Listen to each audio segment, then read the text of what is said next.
सुबह सवेरे with the fresh and Pacific state of mind आप अपने घर से किसी मकसद के लिए निकलते हैं। रास्ते में जा रहे होते हैं कि आपके या फिर किसी और की गलती की वजह से आपके और किसी दूसरे बंदे के व्हीकल के दरमियान एक एक्सीडेंट हो जाता है। रिसेंटली आपका बायोलॉजी टेस्ट हुआ था। आपकी एक्सपेक्टेशंस हाई, लेकिन एक्सपेक्टेशंस के मुकाबले में जिन एफर्ट्स, जिस मेहनत की ज़रूरत थी वो कम से भी हद दर्जा कम, या शायद कोई मेहनत थी ही नहीं आपकी।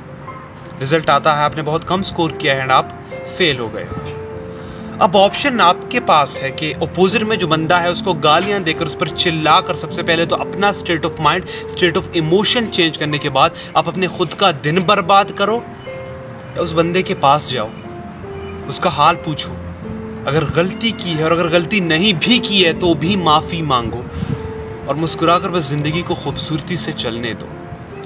ऑप्शन आपके पास है कि टीचर्स को ब्लेम करके, पेरेंटल जीन्स को ब्लेम करके, सिचुएशन, टाइम, एजुकेशन, दोस्तों को, सोशल मीडिया को ब्लेम करके रिजल्ट शीट फाड़ कर अपने सेम एटीट्यूड, हार्मफुल एटीट्यूड को गालिब रखना है, या ये मान लेना है कि हाँ मेरी ही गलती थी, अगर मैं चाहता तो मैं अच्छे नंबर ला सकता था, I am responsible for that, लेकिन कोई नहीं, अगली मरतबा इंशाल्लाह जी जान लगा देंगे।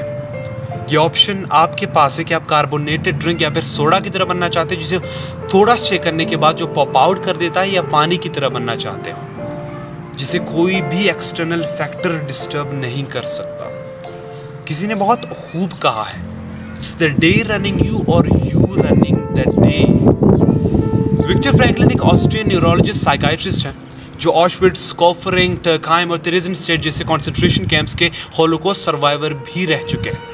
उनका कहना है कि नाज़ी कॉन्सेंट्रेशन कैंप्स में, जहाँ पर उनके वालिदैन, भाई और बीवी ने बहुत दर्द में उनका साथ छोड़ा था, जहाँ उन पर जानवरों जैसा सलूक किया जाता था, वो सलूक किया जाता था जिसके मुतालिक सोचकर शायद लगता होगा कि इससे तो शायद मौत बेहतर है।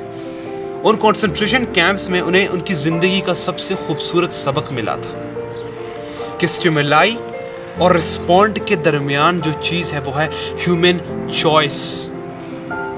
कि रिस्पॉन्सिबिलिटी ना सिर्फ एक लफ्ज़ है पर एक हकीकत है जिससे अक्सरियत अनजान है। Responsibility, the ability to respond, the ability to choose what is required, what is needed, what is suitable और गुड।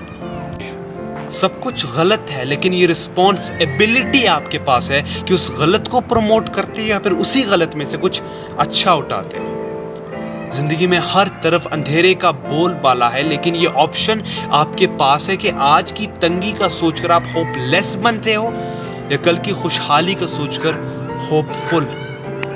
हम अपनी जिंदगी में उन तमाम चीज़ों पर जोर देने की कोशिश करते हैं जो असल में हमारे कंट्रोल में है ही नहीं, जिनको सीन कोवी अपनी किताब 7 habits of highly effective teenagers में कैटेगरी ऑफ नो कंट्रोल में डालते हैं, जिनमें looks, presents, past mistakes, incidents भी शामिल हैं जिनको हम कभी भी कंट्रोल नहीं कर सकते।